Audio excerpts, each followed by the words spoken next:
आदरणीय पवार साहेबांची आणि उद्धव साहेबांची परवानगी घेऊन इथे उभा राहिलेलो आहे। आणि आता आपल्याला जाणवलं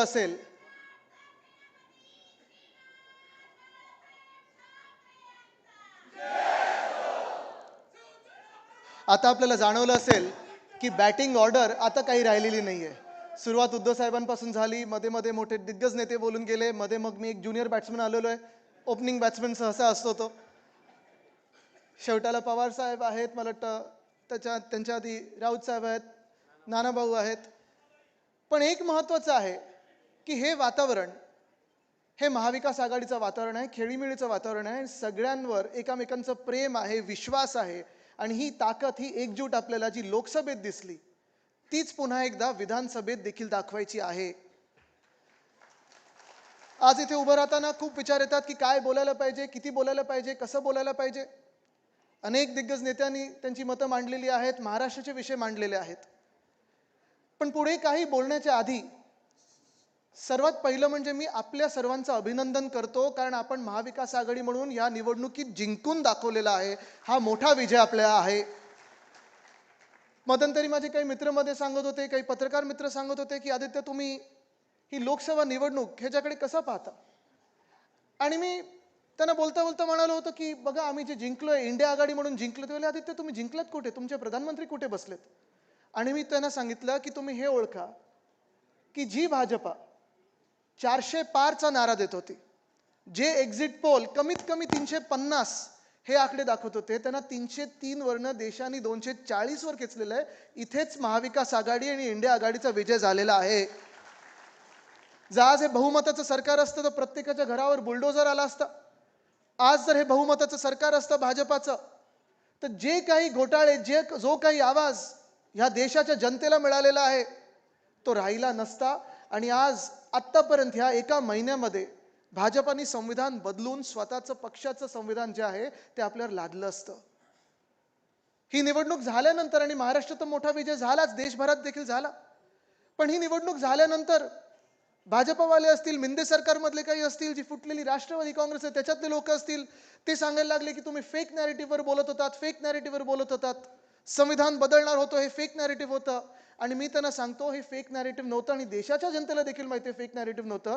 कारण संविधान बदलायची जर प्रक्रिया कुठून सुरू झाली असेल तर ती आपल्या महाराष्ट्रातून सुरू केली होती। त्यांनी लोकशाहीला संपवण्याची जी प्रक्रिया होती ती महाराष्ट्रातून सुरू केली होती। 2 वर्षापूर्वी जे घडलं आपल्यासोबत, आपल्या राज्यात जे घडलं, एक संविधानिक सरकार जे बाजूला ठेवलं गेलं, सरकार पाडलं गेलं, खोके घेतले, धोके दिले, जे काही सगळं घडलं आपल्या डोळ्यासमोर घडलं। कोण वेश बदलून जात होतं, कोण हुडी घालून जात होतं, कोण मास्क घालून जात होतं।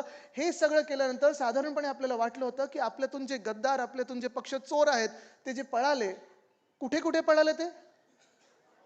सुरत, गुवाहाटी, डोंगर झाडी वगैरे सगळं बघितलं, मग गोव्यात आले, गोव्यात येऊन टेबलावर नाचले।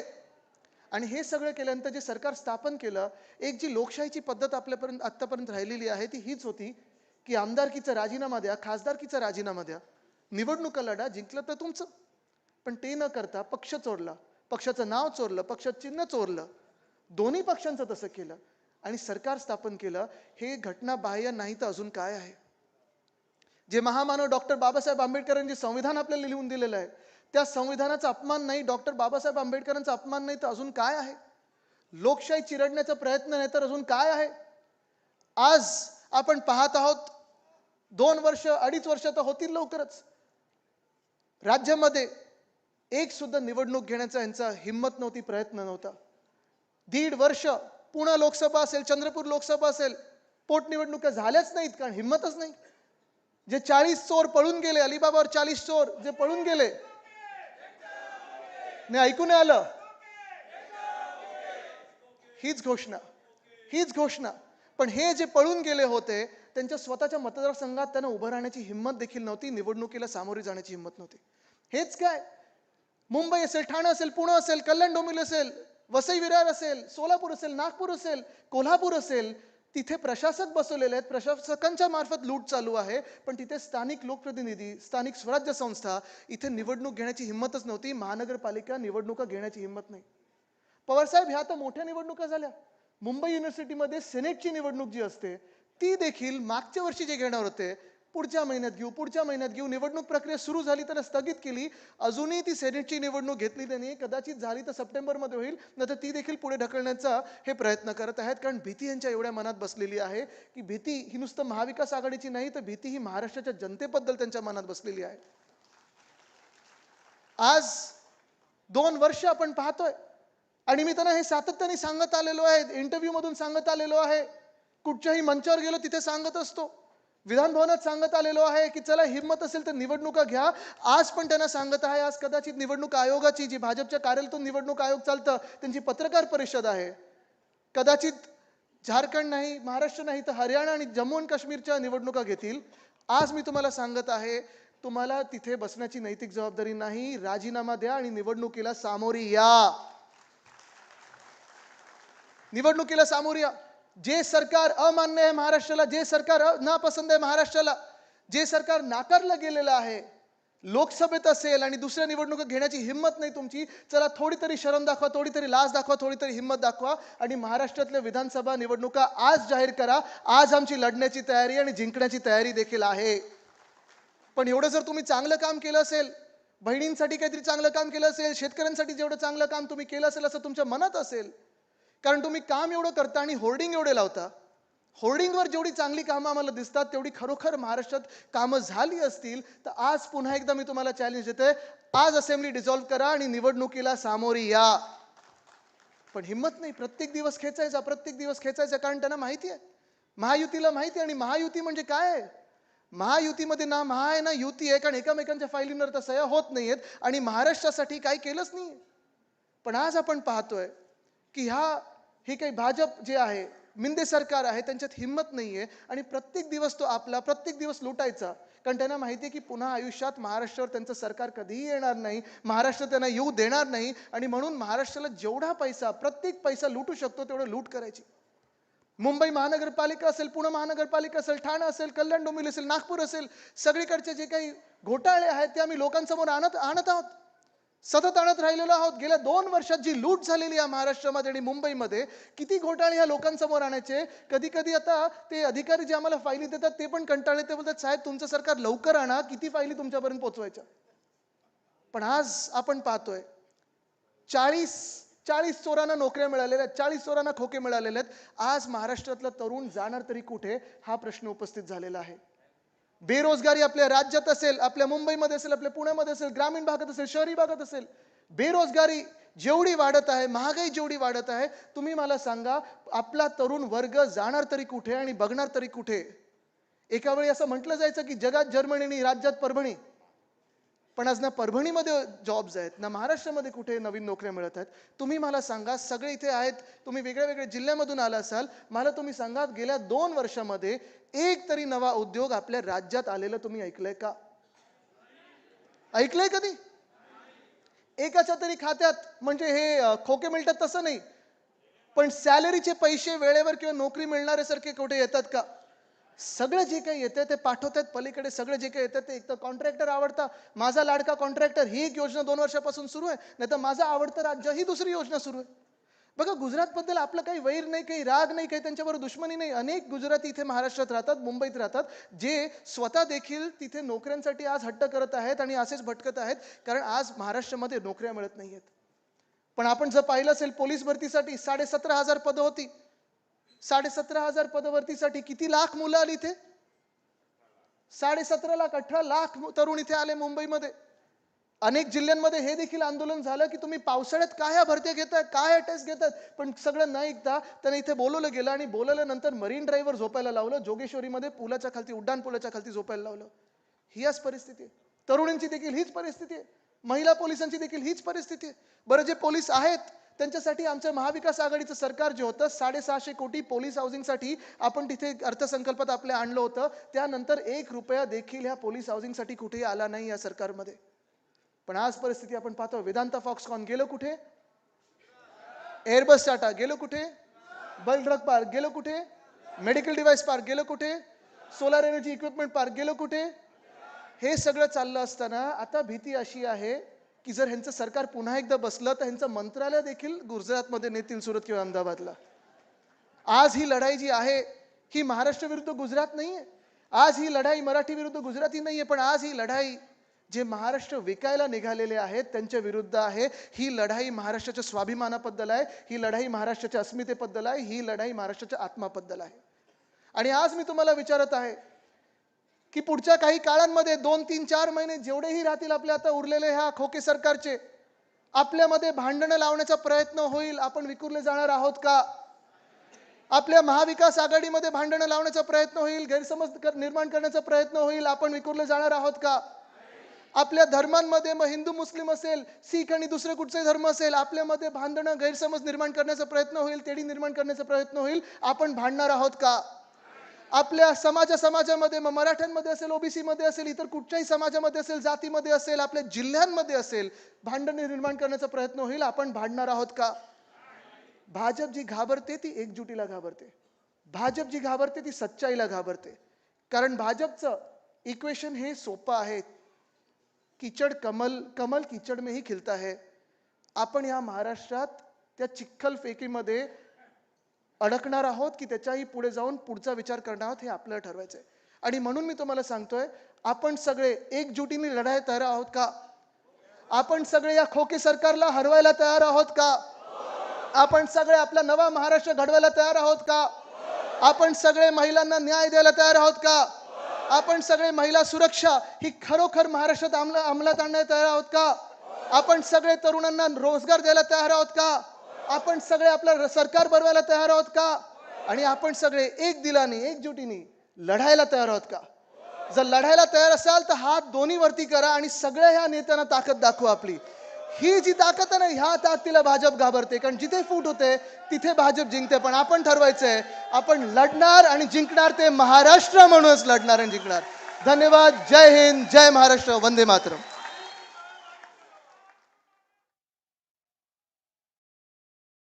आदित्यजींचं स्फूर्तिदायक भाषण आपण ऐकलात. आणि ज्यांची लेखणी आणि ज्यांची वाणी सध्याच्या सत्ताधाऱ्यांची धडकी उडवते अशा वक्त्यांना मी आमंत्रित करतो. नाव सांगण्याची मला गरजच नाही असं वाटतंय. संजयजी राऊत.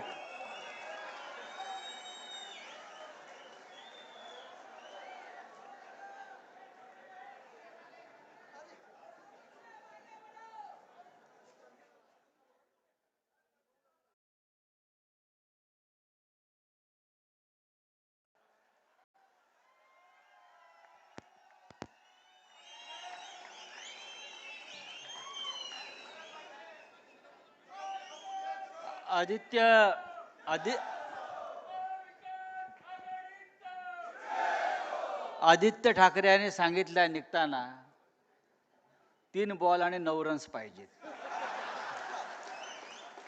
18 षण्मुखानंद हॉल जे आहे ते आमचं वानखेडे मैदान आहे. हिंदू हृदय सम्राट शिवसेना प्रमुख बाळासाहेब ठाकरेंपासून ते उद्धवजीपर्यंत आमचे सगळे सामने याच मैदानात होतात. आणि हा जो प्रेक्षक आहे तो आमचाच आहे. काय ताई माई अक्का काय आलाय नवीन. मी माननीय शरद पवार साहेब, शिवसेना पक्षप्रमुख आदरणीय उद्धवजी ठाकरे, काँग्रेसचे अध्यक्ष नाना पटोले आणि व्यासपीठावरील महाविकास आघाडीचे सर्व प्रमुख आदरणीय नेते यांचा आभारी आहे की आपण सगळे ते एकत्र जमलो आहोत. पहिलं भाषण ओपनिंग बॅट्समन आमचे उद्धवजी यांचं झालेलं आहे. आणि त्यानंतर मला वाटतं प्रत्येक प्लेयर खेळतोच आहे. म्हणजे आता आपल्याला काय चिंता नाही, आपण 500च्या वर जातो. ही वर्ल्ड कपची टीम आहे. जी मंचावर बसलेली आहे ही वर्ल्ड कप जिंकणारी टीम आहे, आता स्पष्ट झालेलं आहे. एक कप जिंकलेला आहे आपण जवळजवळ दिल्लीचा, आणि महाराष्ट्राचा सुद्धा आपण हा सामना जिंकल्याशिवाय राहणार नाही. आज अटल बिहारी वाजपेयी यांची पुण्यतिथी आहे.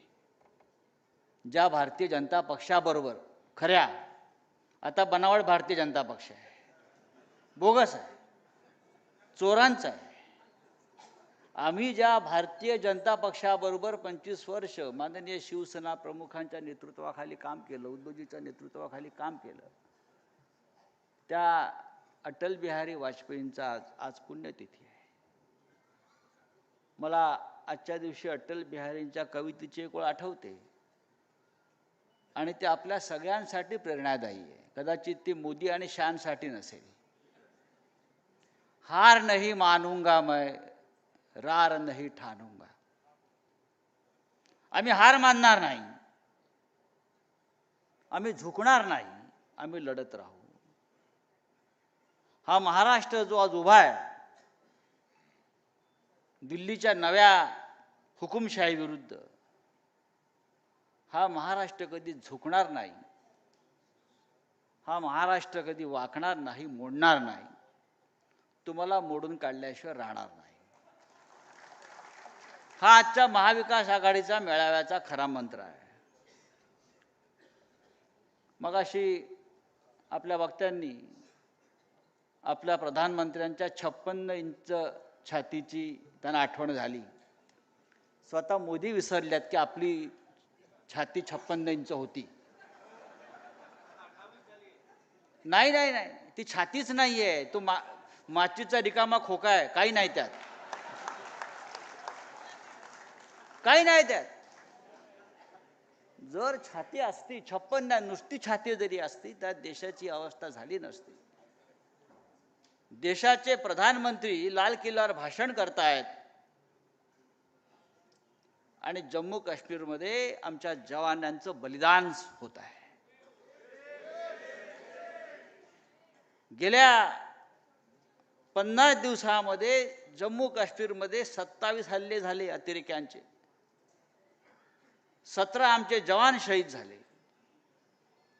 56 जवान घायाळ झाले आणि 100च्या वर आमची जनता नागरिक तिकडली ही मृत झाली.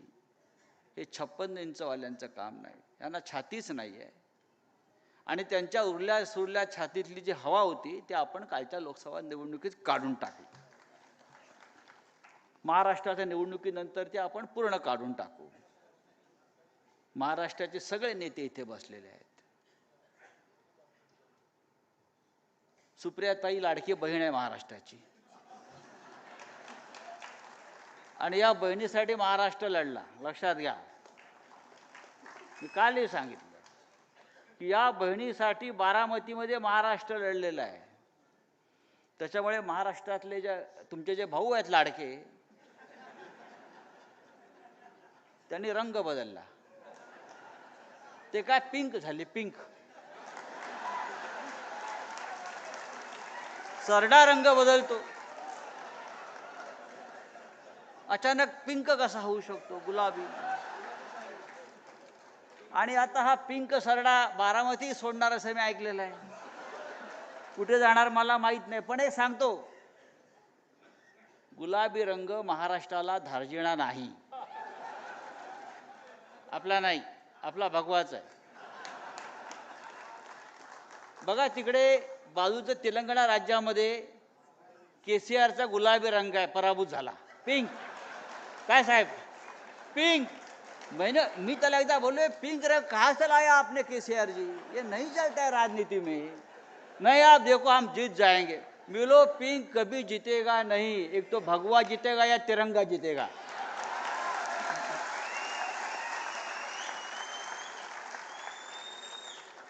तिरंग्याच्या रक्षणाला भगवा आहे ना. आमचे बाळासाहेब ठाकरे नेहमी सांगायचे, हिंदू हृदय सम्राट, तिरंगाचं रक्षण जर कोणी करेल तर भगवा करेल. आणि आम्ही करतो आहोत. त्याच्यामुळे आता पिंकची काळजी नाही, पिंक गेला. आता आपल्याला रामकृष्ण हरी वाजवा तुतारी. आणि मशाल आहेच बुडाला आग लावायला. असो, अत्यंत चांगला असा आजचा हा 3 पक्षांचा मिळून सोहळा होतोय. आमचे 3 पक्ष म्हणजे इतर सुद्धा, शेका पक्ष आहे, समाजवादी पक्ष आहे, कम्युनिस्ट पक्ष आहे, अशी महाविकास आघाडी उत्तम रीतीनं पुढे चाललेली आहे. आमच्यामध्ये कोणतेही वाद भांडणं असण्याचं कारण नाही. तसं काही असतं तर आपण लोकसभा जिंकलोच नसतो.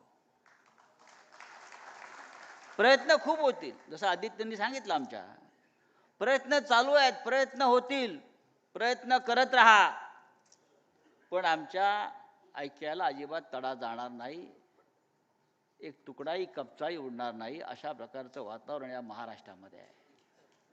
हे जे वातावरण आहे, हे संयुक्त महाराष्ट्राच्या लढ्यात ज्या प्रकारचं वातावरण होतं की महाराष्ट्राच्या शत्रूशी एकोप्यानं एक दिलानं लढायचं आणि जो महाराष्ट्राच्या दुश्मनाशी हात मिळवणी करेल त्याला रस्त्यावर ठोकायचं.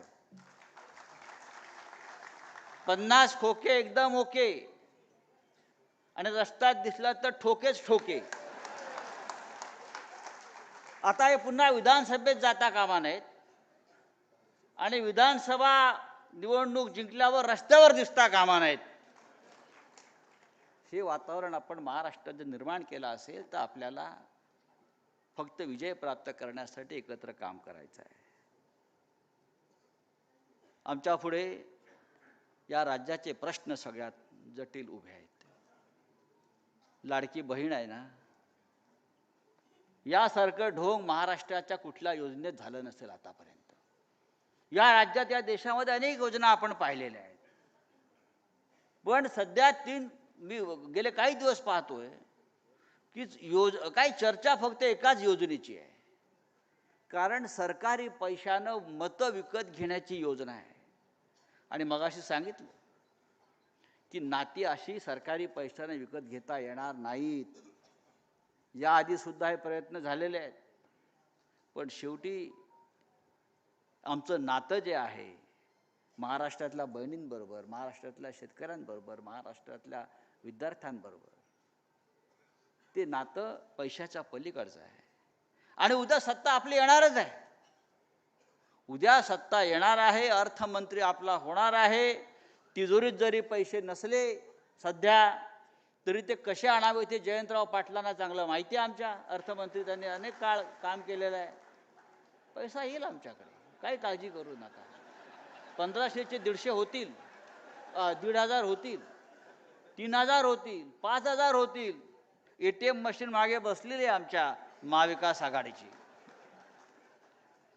मी पुन्हा एकदा महाविकास आघाडीच्या सर्व प्रमुख जे नेते आणि आपण बसलेले सगळे लोक त्यांचे आभार मानतो की हीच एकी आपल्याला 3 महिने ठेवायची आहे, हेच ऐक्य ठेवायचं आहे, आपल्याला संघर्ष करायचा आहे.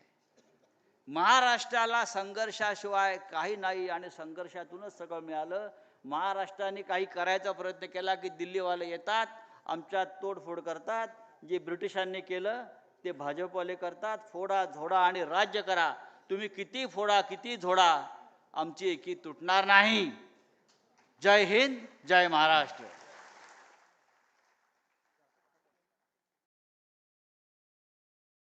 राऊत साहेबांचं भाषण आपण सर्वांनी ऐकलंय, आणि यानंतर मी आमंत्रित करणार आहे काँग्रेस पक्षाचे प्रदेशाध्यक्ष सन्माननीय नाना पटोले साहेब.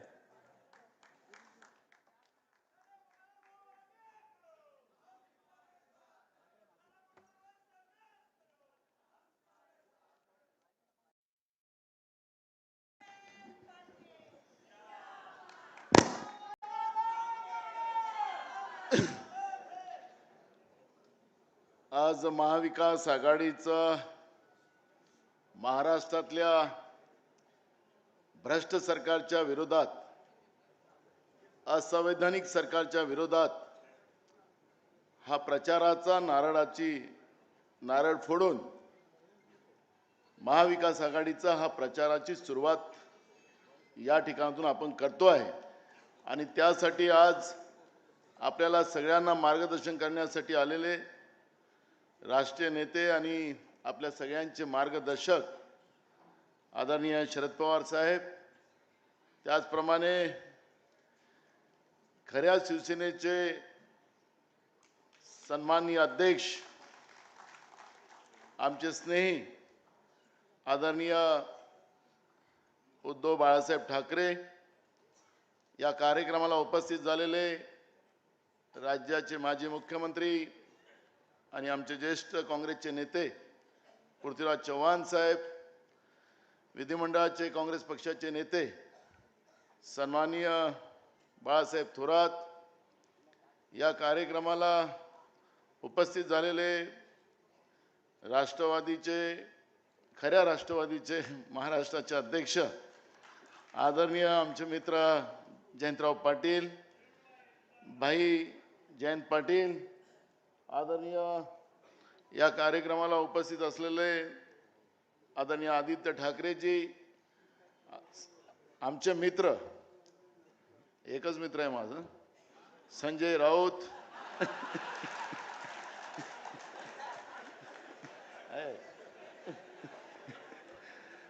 आमच्या मुंबई काँग्रेसच्या आमच्या अध्यक्षा खासदार वर्षाताई गायकवाड, सुप्रियाताई, सगळे आदरणीय मंच, उपस्थित मोठ्या संख्येनं महाराष्ट्रातून आलेल्या आमच्या सगळ्या माता बहिणी, आमचे सगळे युवक मित्र, वडीलधारी मंडळी आणि पत्रकार बंधू,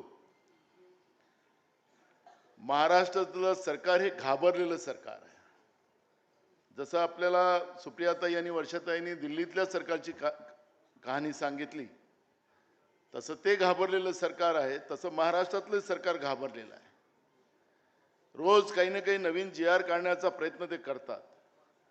महाराष्ट्रामध्ये आता विरोधकांना त्यांच्या विरोधात मोर्चे पण काढता येणार नाही. मोर्चे काढले तर गुन्हे दाखल होणार.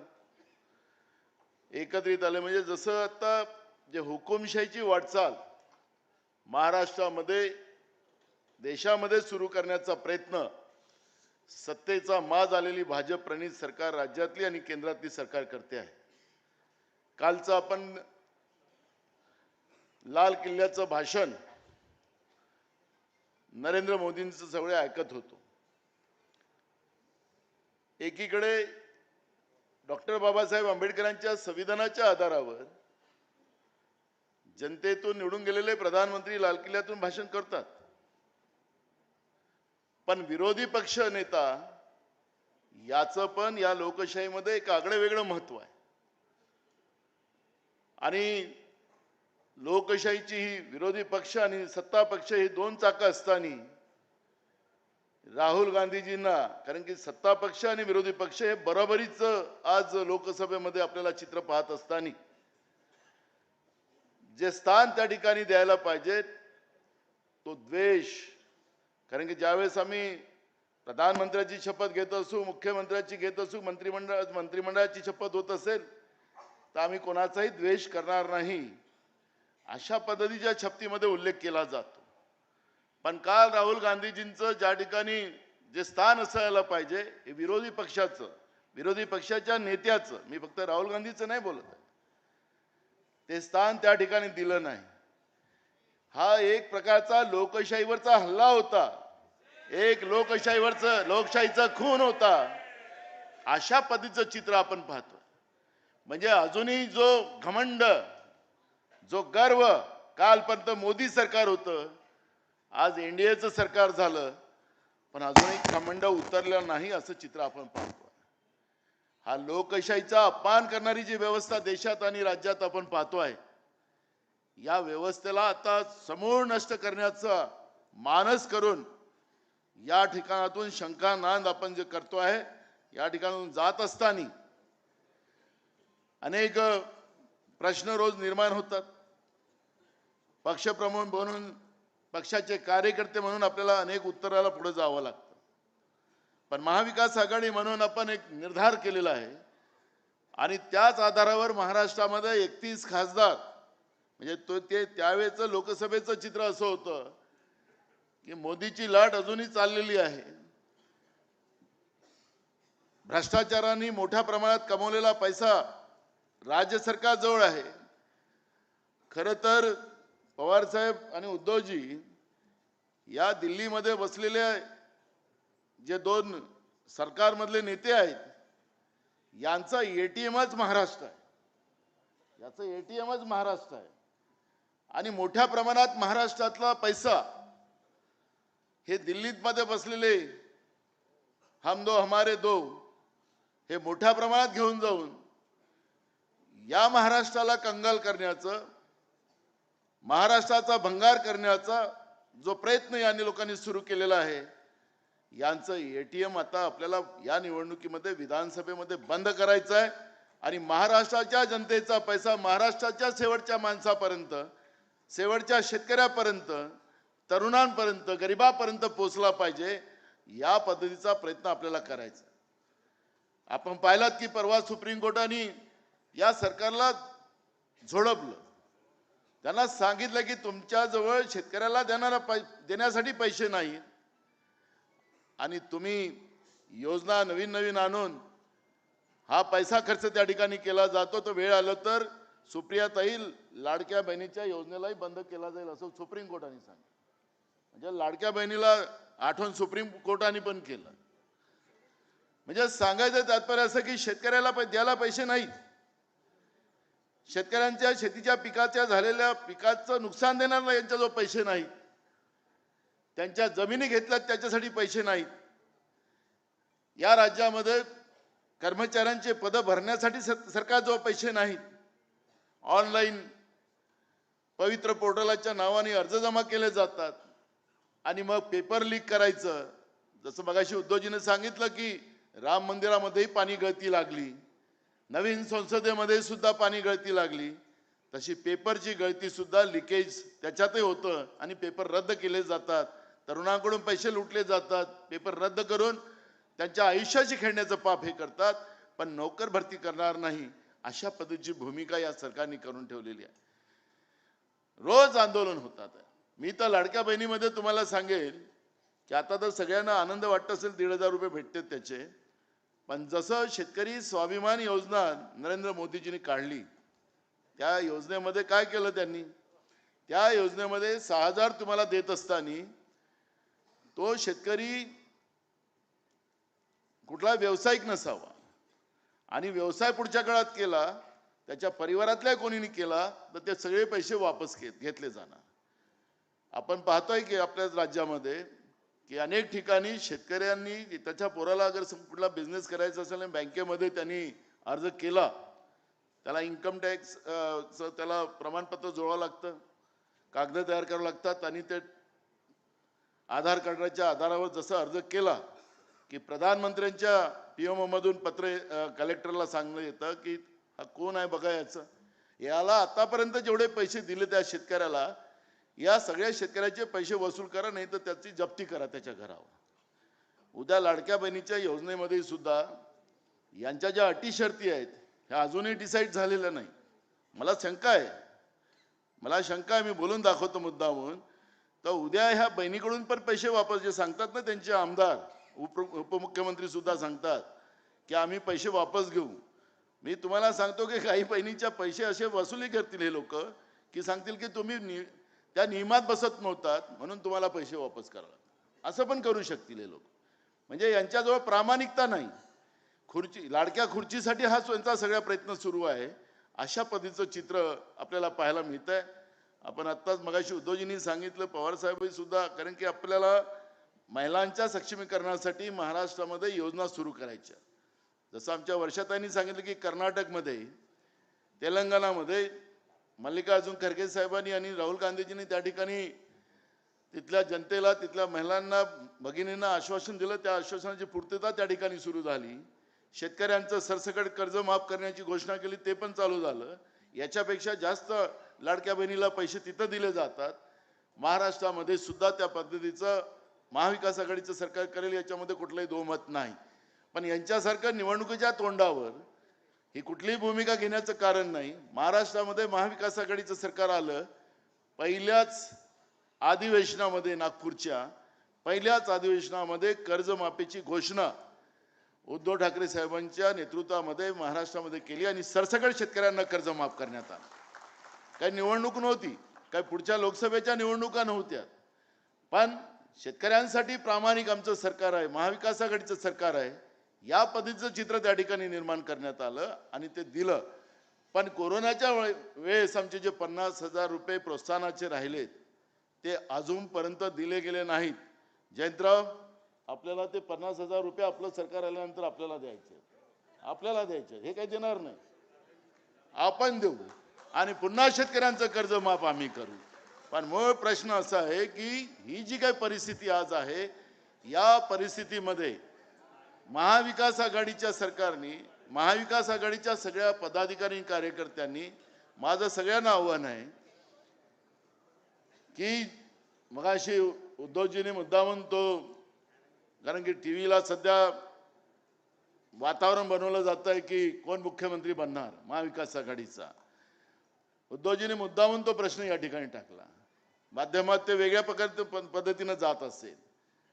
आम्हाला महाराष्ट्रामध्ये या भ्रष्टाचारी सरकारला महाराष्ट्राचं धर्म आणि महाराष्ट्राचा स्वाभिमान विकणारं, गुजरातला विकणारं जे सरकार आज महाराष्ट्रात बसलेलं आहे, हे सरकार उद्ध्वस्त करणं आणि प्रामाणिक जनतेसाठी असणारं सरकार महाविकास आघाडीतून निर्माण करायचं आहे. मुख्यमंत्री कोण बनायचं ते सगळे नेते बसून ठरवतील, ते तुमचं आमचं काम नाही. आणि त्या माध्यमातून आपण महाराष्ट्रामध्ये महाविकास आघाडीचं सरकार, एक बहुमताचं सरकार आणण्याचा संकल्प करून या ठिकाणी तो आपण सगळे जाऊ, असा विश्वास मी या ठिकाणी व्यक्त करतो आणि माझे 2 शब्द पूर्ण करतो. धन्यवाद. आपल्या देशाचे एक आदरणीय नेते शरद पवार साहेब यांना मी विनंती करतो की आपल्याला मार्गदर्शन करावं.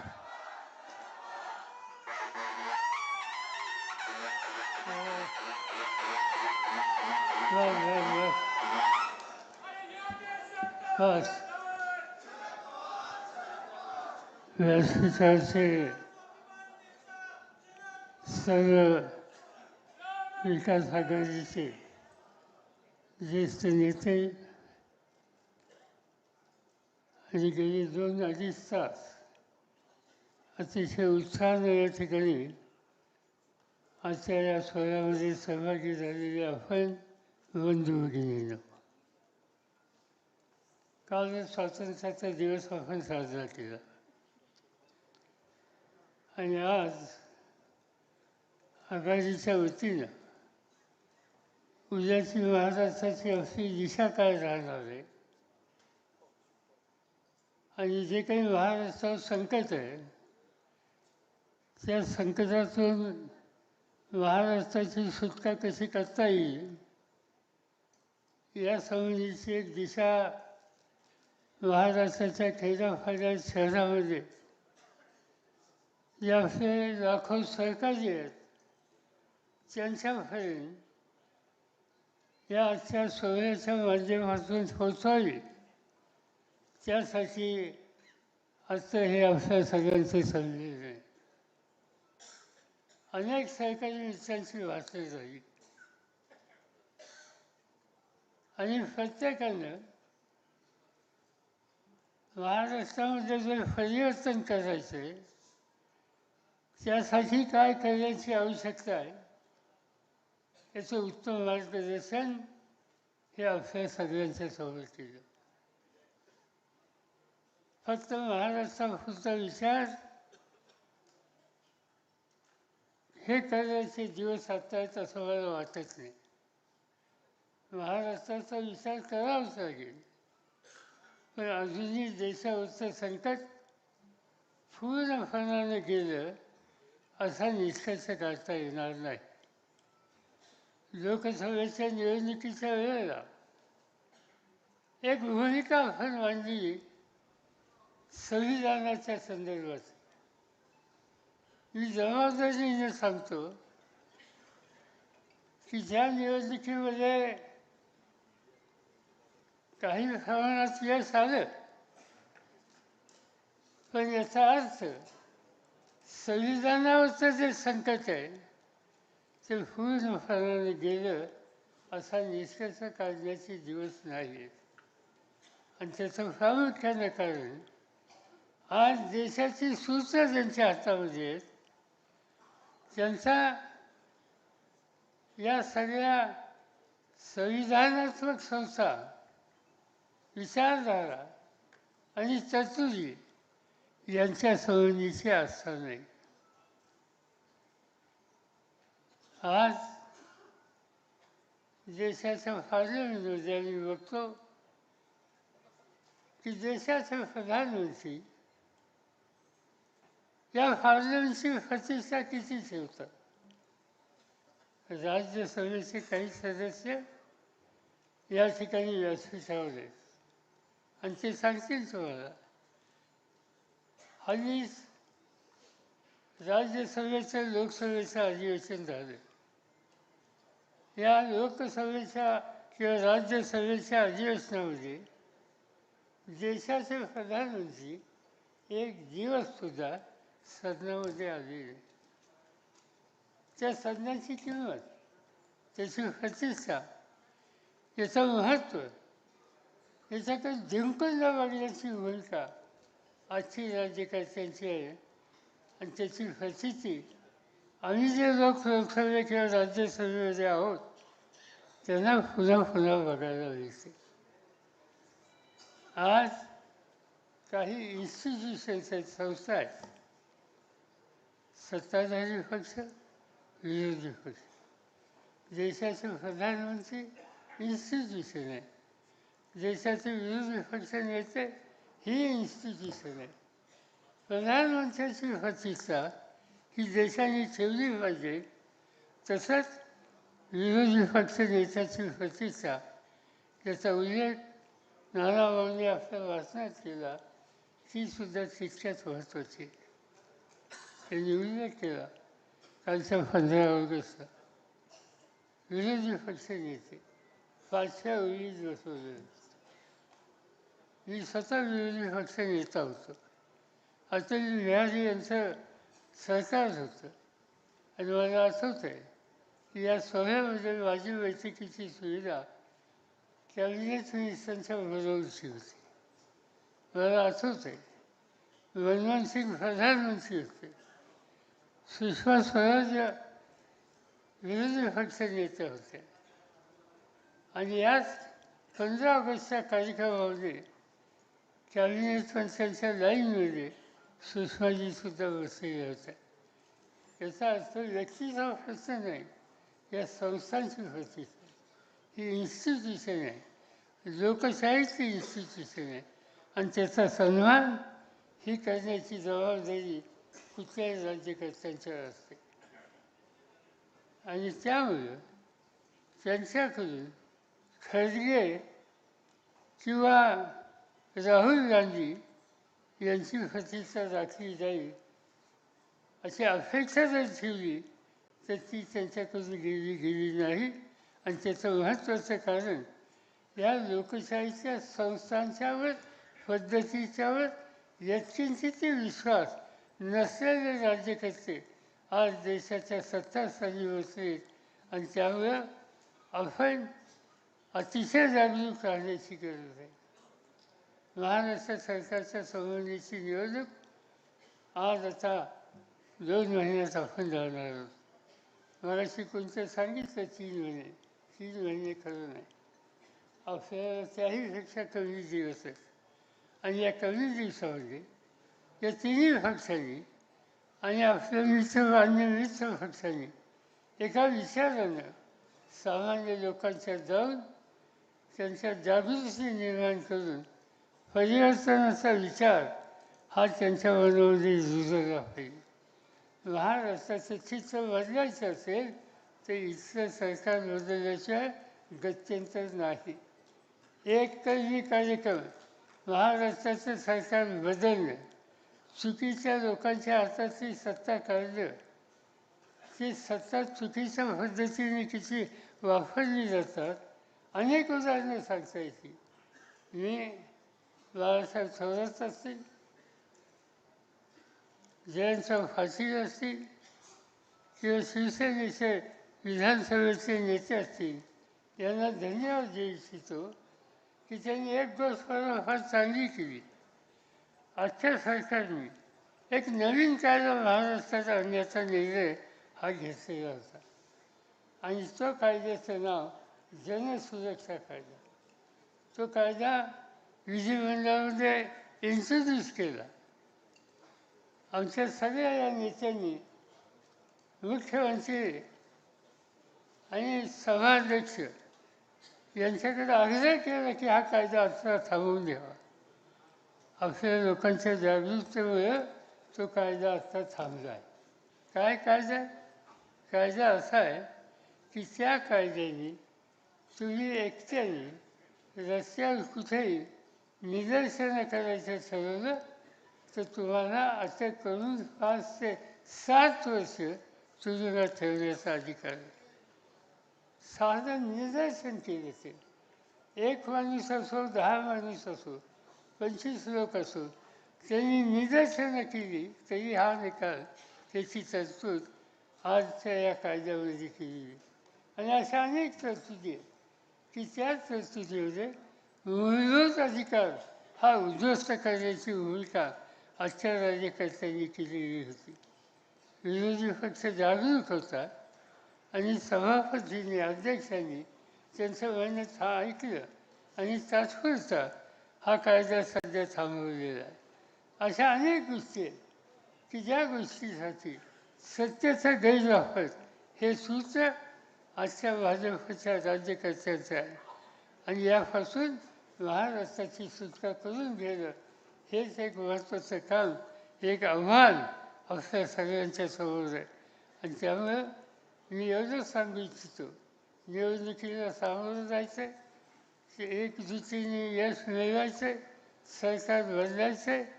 आम्ही तुम्हाला एक खात्री देऊ शकतो की आम्ही तिघही, ते राष्ट्रवादीचे असतील, काँग्रेसचे असतील, शिवसेनेचे असतील, डावे आणि उजवे कम्युनिस्ट पार्टीचे असतील, भारतीय शेतकरी कामगार पक्ष, समाजवादी पक्ष याच्यातले सहकारी असतील, या सगळ्यांना सन्मानानं बरोबर घेऊन एक सामुदायिक चित्र महाराष्ट्राच्या जनतेच्या सोबत ठेवू, निवडणुकीला एका विचाराने जाऊ आणि जो उमेदवार असेल आघाडीचा तो यशस्वी करण्याच्यासाठी आम्हाला सगळ्यांच्याकडून प्रयत्न केले जातील.